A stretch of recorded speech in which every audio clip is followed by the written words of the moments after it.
সাবু মহোদয়, সভাপতি জনাব জাহিদ হাসান টুকুন মহোদয়, নির্বাহী প্রকৌশলী শিক্ষা প্রকৌশলী দপ্তর জনাব মোহাম্মদ হাবিবুর খান মহোদয়।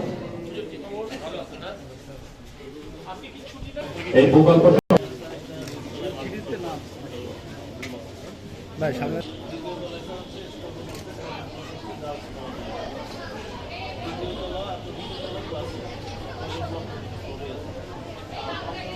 আপনি এই যেটা নিচে মাল্টিপারপাস হল রেখেছেন ওটা আপনি দোতলায় করতে পারতেন, মানে আপনার ল্যাবরেটরি বলেন, আপনি টিচাররা নিচের থেকে উঠবে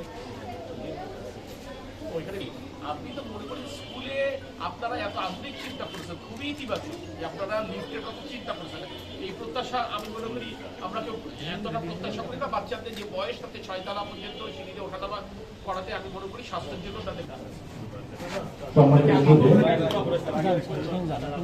যশোর সরকারি বালিকা উচ্চ বিদ্যালয়ের নবনির্মিত একাডেমিক ভবনের